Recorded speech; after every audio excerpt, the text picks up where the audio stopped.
I mean, the statistics bear it out that smaller schools perform better. The students tend to be more well-adjusted, they receive a better education, they receive more one-on-one time with the teachers. So, the school in question at the moment is the Montanan Elementary School. And while there are financial advantages to closing that, just because, you do have to maintain 3 buildings, have 3 sets of maintenance, 3 sets of janitorial, 3 sets of cafeteria staff, there are advantages to having the smaller schools. So I think those things need to be weighed. I think in this case, it's going to be a very close decision. I think that the amount of disuse and decay that the school's been allowed to be put into makes it a very hard decision to keep open. So.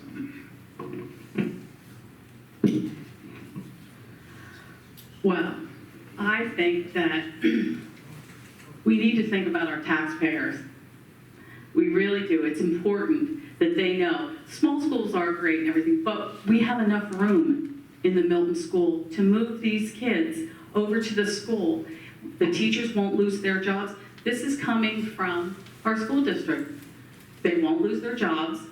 There will be smaller classrooms, and we can basically save money. And that's really what we need to do right now. Because of the mold issue, we have an issue there, and it needs to be addressed, and it needs to be taken care of. And that is one of the reasons why I'm here. So I grew up in a small school. I know what it's like to be in a classroom of 12 kids. And I got a great education, and I'm sure these kids get a great education, but we have to worry about the taxpayers. We are an aging community, and I'm just telling you what people tell me every day. They want to stay in their homes.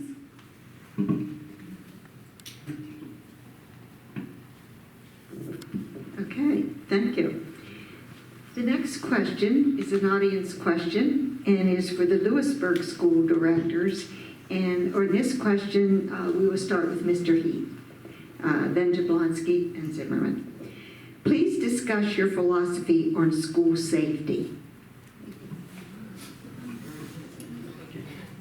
Somebody played right into my hand. So school safety is really a two-pronged approach. People think school safety, and they think a lot of different things.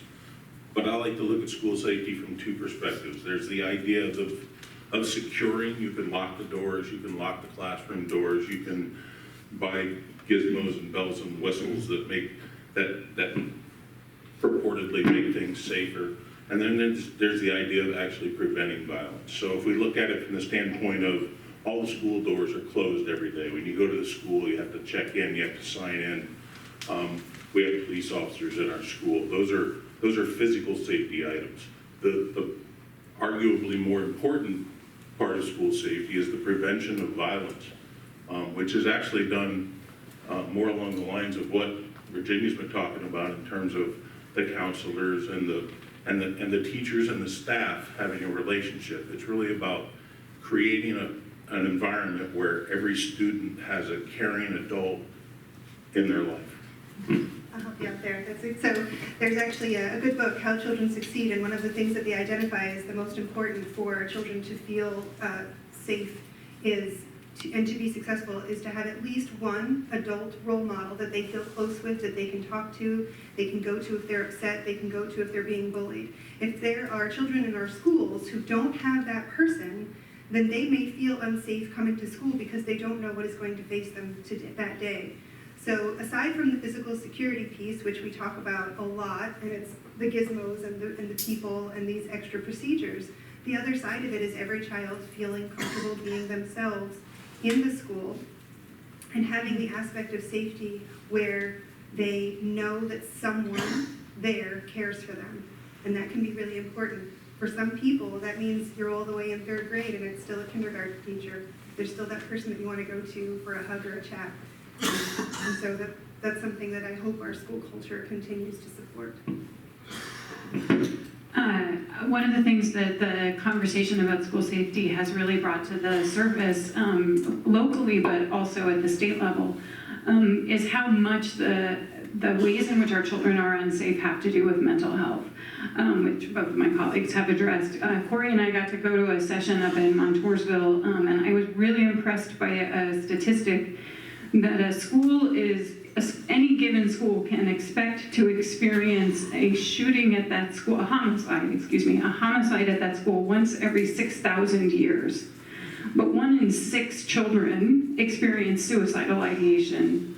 That's an incredibly impressive and alarming statistic, and that's something that the folks at the state level are starting to pay appropriately attention to, and it's something that we need to pay attention to in our buildings and in our districts. And I'm pleased to say that through our strategic planning process in Lewisburg, that is something that is emerging as a top priority for our district.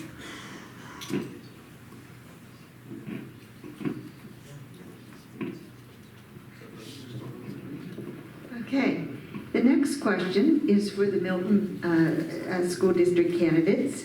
And Ms. Bruno, you will be the first to answer on this question, okay? How will we avoid tax increases as we recover from flooding damage?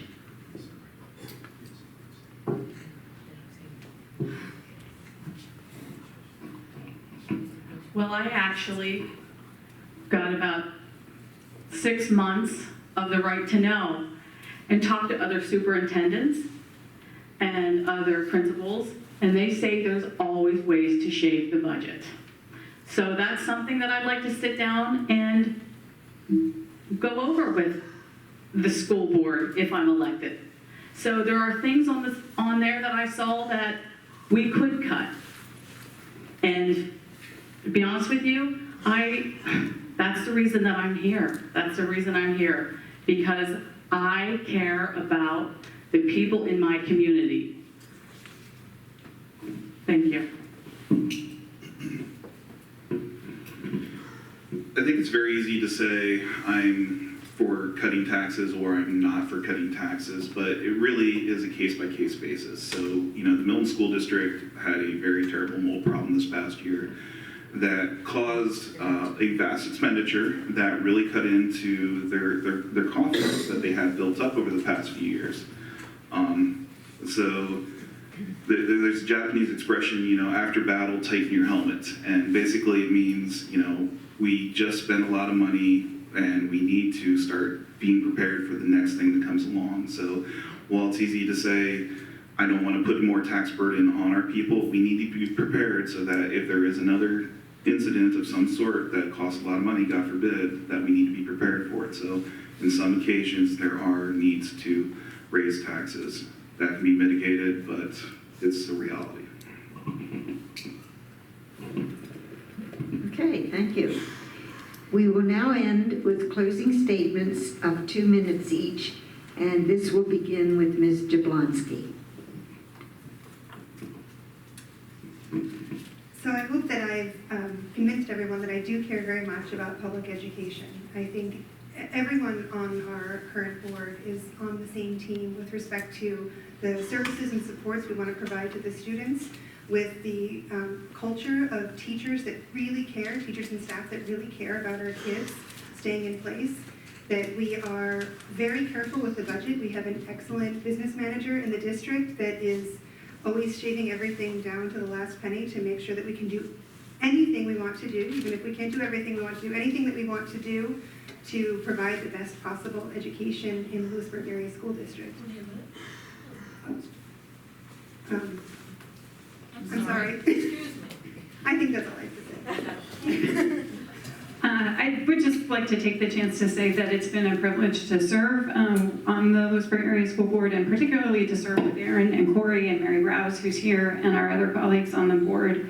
I have been really impressed at how much we do function as a team and how much we do frequently seem to be on the same page in terms of what's best